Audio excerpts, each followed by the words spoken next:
الحمد للہ رب العالمین والصلاة والسلام علی سیدنا المرسلین اما بعد فاعوذ باللہ من الشیطان الرجیم بسم اللہ الرحمن الرحیم۔ السلام علیکم ورحمۃ اللہ وبرکاتہ۔ اللہ تعالیٰ کے فضل و کرم سے آج پھر سے ہم درس قرآن میں حاضر ہیں، لہٰذا اپنے سبق کا آغاز کرتے ہیں۔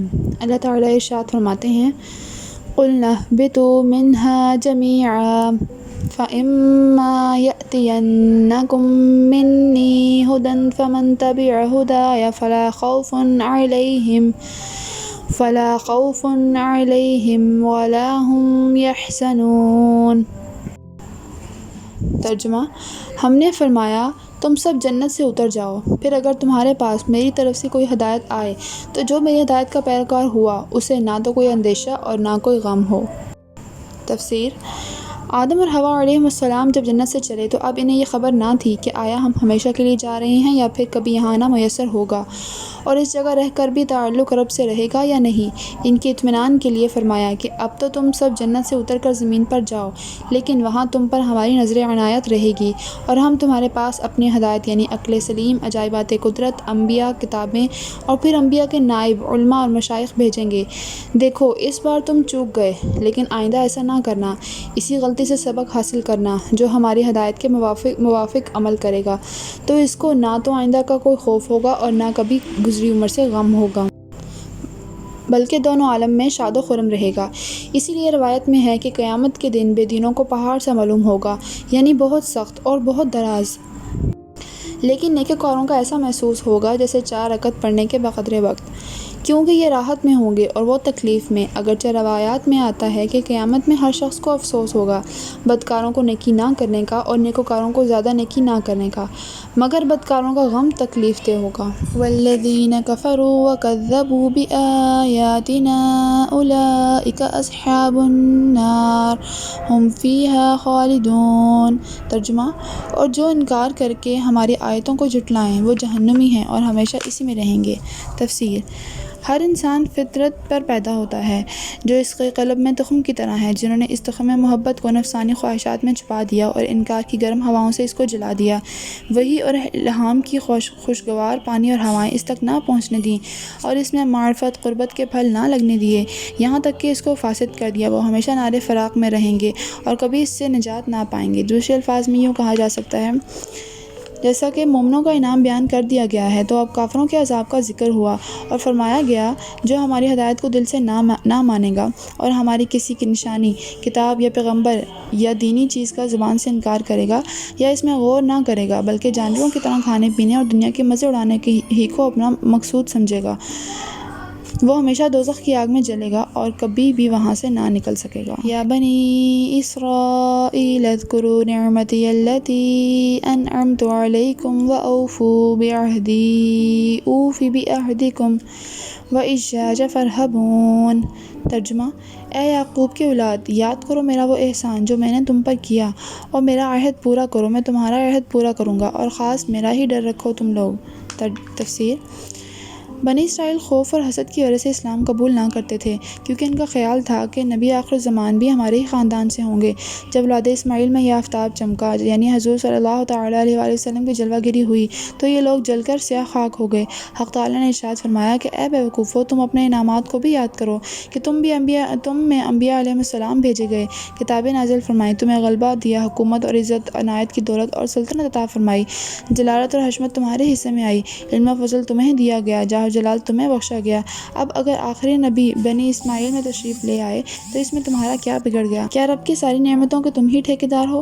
اس حسد سے باز آ جاؤ اور اپنی تمام نعمتوں کو یاد کر کے اپنا وہ وعدہ پورا کرو جو تم نے ہم سے کیا تھا کہ جب آخری نبی تشریف لائیں گے تو ہم ان پر ایمان لائیں گے، ہم نے جو تم سے وعدہ کیا تھا پورا کر دیں گے، یعنی تم کو غلبہ دیں گے اور دینوی نعمتوں سے مالا مال کر دیں گے جو تم کو اگر اپنی آمدنی وغیرہ بند ہونے کا ڈر ہے تو اس کو دل سے نکال دو۔ ہو صرف ہم سے خوف کرو۔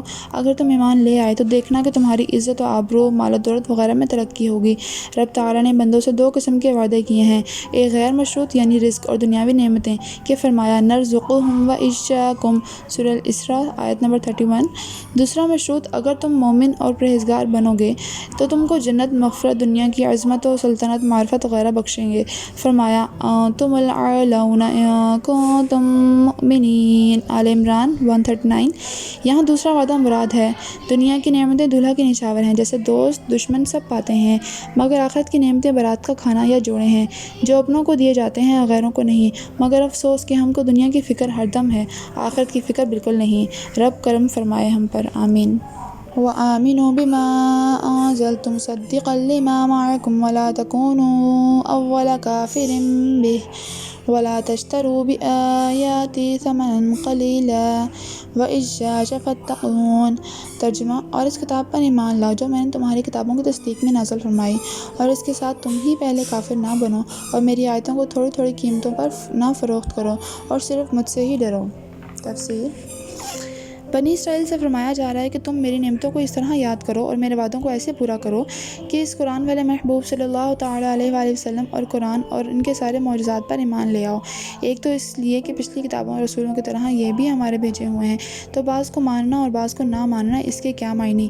دوسرے اس لیے کہ یہ کتاب اور رسول تمہارے محسن ہیں کہ انہوں نے آ کر ان سب کتابوں اور نبیوں کو سچا کر دیا کہ ان میں فرمایا گیا تھا کہ اس شکل و شباہت والا اور ان اخلاق و صفات والا، ایسی خوبیوں کا مالک، مکہ میں پیدا ہو کر مدینہ میں رہنے والا، اس قسم کی تعلیم دینے والا، اچھے کام سکھانے والا، سیدھا راستہ دکھانے والا، سچی بات بتانے والا، توحید کا سبق پڑھانے والا، کفر و ضلالت مٹانے والا، شمع جلانے والا، رحمان سے قرآن کریم لانے والا، مرجھائی ہوئی کلیاں کھلانے والا، ڈوبتی کشتیاں ترانے والا، روتوں کو ہنسانے والا، جلتوں کو بجھانے والا، رازداروں کا راز رکھنے والا، خود غریبی میں گزارا کر کر غریبوں کو تخت و تاج دلوانے والا، فرش پر رہ کر عرش پر حکومت کرنے والا، صحرائے عرب میں بیٹھ کر سارے جہان کو دیکھنے والا محبوب محمد مصطفیٰ صلی اللہ تعالیٰ علیہ وآلہ وسلم تشریف لانے والے ہیں۔ ان کے آنے کا سارے پیغمبروں کو انتظار تھا۔ خلیل ان کی دعائیں مانگ کر گئے۔ حضرت مسیح گویا یہ کہہ کر بشارت دے گئے کہ میں اس صبح کے تارے کی طرح ہوں جو آسمان پر چمک کر آفتاب کے آنے کی خبر دیتا ہے، اور خبر دے کر آفتاب ہی کے دامن نور میں چھپ جاتا ہے۔ حضرت مسیح یہ بھی فرما گئے کہ میں اس آخری نبی کے تسمے کھولنے کے لائق نہیں۔ اس نبی کے آنے سے سارے پیغمبر سچے ہو گئے۔ تم بھی ان کے انکار سے حیا کرو اور ان کے پہلے منکر نہ بنو، اور اپنے پچھلوں کا بیڑا غرق نہ کرو، کیونکہ اگلوں پر پچھلوں کا بوجھ ہوتا ہے اور عالم کے بگڑنے سے عالم بگڑ جاتا ہے۔ اور تھوڑے پیسوں اور آمدنی کی لالچ سے اپنا اصل ایمان فروخت نہ کرو۔ سامان سے قیمت نہ خریدو بلکہ قیمت سے سامان خریدو، اور ہم سے ڈرتے رہو، اور خیال رہے کہ حضور اور قرآن نے گزشتہ نبیوں کی ہی تصدیق نہ کی بلکہ ان کتابوں، ان کے عقائد، ان کی ملت کے اولیاء اللہ، ان کے شہروں، ان کی عظمت کی بھی تصدیق فرما دی۔ اس لیے یہاں ارشاد ہوا مصدقا لما معکم، یعنی وہ تمہارے سارے سچے معتقدات کی تصدیق کرتے ہیں۔ چنانچہ قرآن نے بیت المقدس کی حرمت میں فرمایا ادخلوا الباب سجدا، سورہ بقرہ آیت نمبر 58۔ اصحاب کہف کے بارے میں جو نصرانیت کے اولیاء اللہ ہیں، ان کا پورا واقعہ بلکہ ان کے کتے کو احترام کے ساتھ بیان کیا۔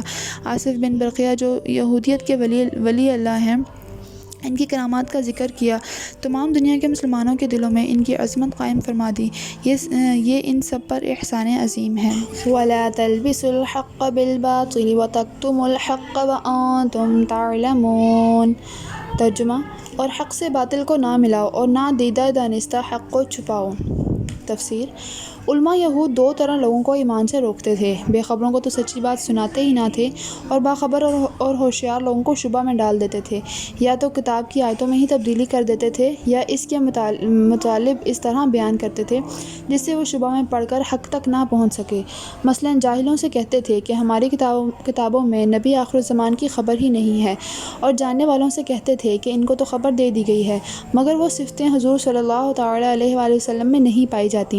اس لیے ارشاد ہو رہا ہے کہ اے بنی اسرائیل، یہ دونوں حرکتیں چھوڑ دو، نہ تو حق و باطل کو ملاؤ، نہ حق کو چھپاؤ، اور تمہارا جان بوجھ کر یہ دو حرکتیں کرنا اور بھی زیادہ خطرناک ہے۔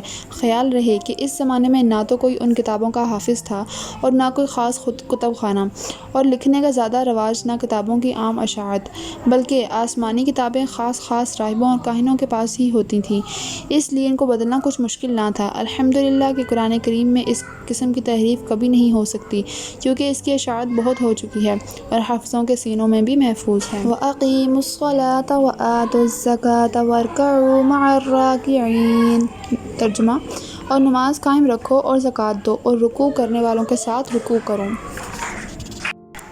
تفسیر: جب بنی اسرائیل کو ایمان اور ایمانیات کا حکم دیا جا چکا تو اس کے بعد تقویٰ اور طہارت کا حکم دیا کہ نماز کو اچھی طرح قائم کرو تاکہ تمہارے دل نرم ہوں اور دلوں کی سیاہی دور ہو، اور پھر خدا سے ڈر کر اپنے مال میں کچھ مقرر حصہ بھی فقراء اور غرباء کو دیا کرو، جس سے تمہارا مال خوب پاک ہو اور خوب بڑھے، اور نماز اپنے گھروں میں ہی اکیلے نہ پڑھا کرو بلکہ پنجگانہ جماعت میں شامل ہو کر نمازیوں کے ساتھ ادا کیا کرو تاکہ تم کو دین کی برکتیں اور انوار حاصل ہوں۔ یہاں رکوع کا خاص ذکر اس لیے کیا گیا ہے کیونکہ یہودیوں کی نماز میں رکوع شامل نہیں ہوتا تھا۔